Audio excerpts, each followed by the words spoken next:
Tayo po ay maglagay ng breadcrumbs sa handa ko lang yung giniling natin kanina na repolyo at saka carrots. Breadcrumbs. Lagyan natin ng breadcrumbs.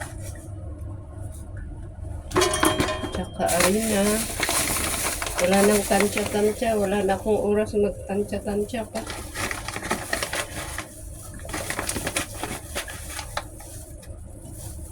Bahala na kung ano ang kalalabasan. I'm in a hurry na. Kasi may time akong hinahabol. Yan. Lagyan pa pala natin ng chop-chop na bawang. Kamay-kamay. Kamay-kamay yun. Bawang ito. Bawang. Tapos konting asin.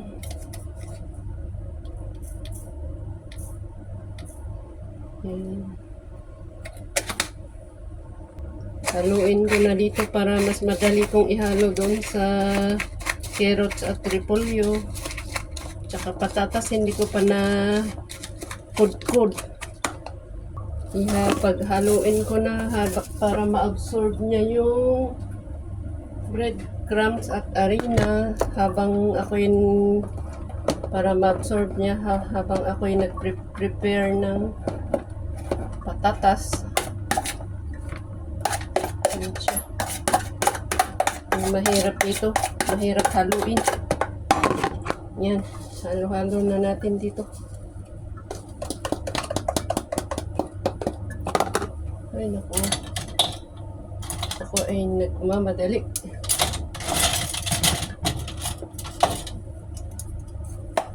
Ganyan, haluin para ma-absorb niya yung harina.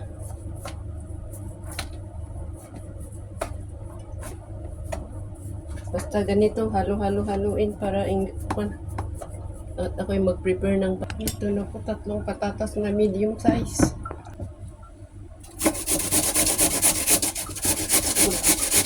Udin natin.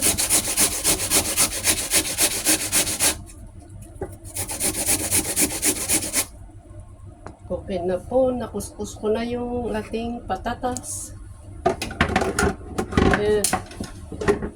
Hirap nito kung sikip-sikip yung kusina. Hirap gumalaw. Lagay natin dito sa strainer, tapos running water. Hugasan natin sa running water. Hindi ko na mabidyohan. Hindi ko maano yung cellphone. Mabasa yung kamay ko. Ayan, nahugasan na po natin yung patatas. Tapos gumamit tayo ng hindi ko alam tawag dito. Parang tela. Pang pang piga. Hindi ko alam ang tawag dito. Pipigain ko yung patatas para mawala yung tubig. Yan. Tapos, ihalo ko dito. Yan. Meron pa.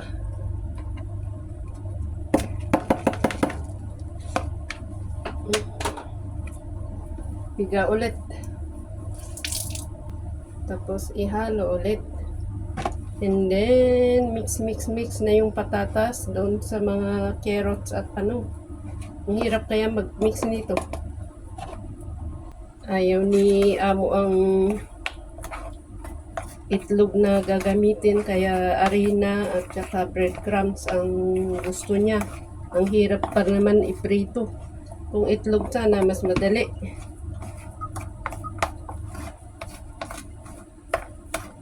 Ayan. Ready to cook na po. Ganyan ang gusto ni amo na paraan. Basta i-flat na ganyan.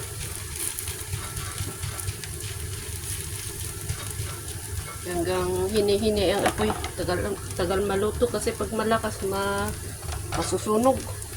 Kaya ang hirap. Ayan po ang isang niluluto natin. Kailangan mabilisan, sabay-sabay. At ito yung pagkain ko. Dahil hindi sila kumakain ng rice. Ako lang. Dahil 3 beses ko ito kainin. Yan. Meron pa akong gagawin.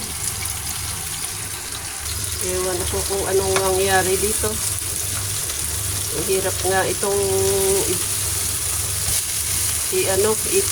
i-overturn kasi nga mas maganda pag itlog. Kaya ang ginagawa ko, unti-unting ganyan. Bahala na kung hindi maayos. Pag nagmamadali ako ganito, walang kaayusan. Pero okay naman, kinakain nila. Siguro walang choice. Kailangan kasi may time, may sapat na oras para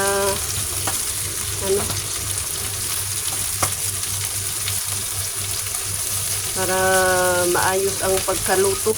Ito pasasabi lang kasi dapat ito pang bukas. Hindi sila kakain bukas. Ito. So yan. Ang nangyari. Ito naman anong nangyari sa ating manok. Ayan. Meron pa akong ihahalo dito. Mamaya. Sa kasama nito ay yung kamote na purple. Lalagay ko daw sa tabi niya. Tabi. Ayan siguro ang kanin niya. Okay. Ayan po ang kinalalabasan ng aking nilutong vegetable pancake.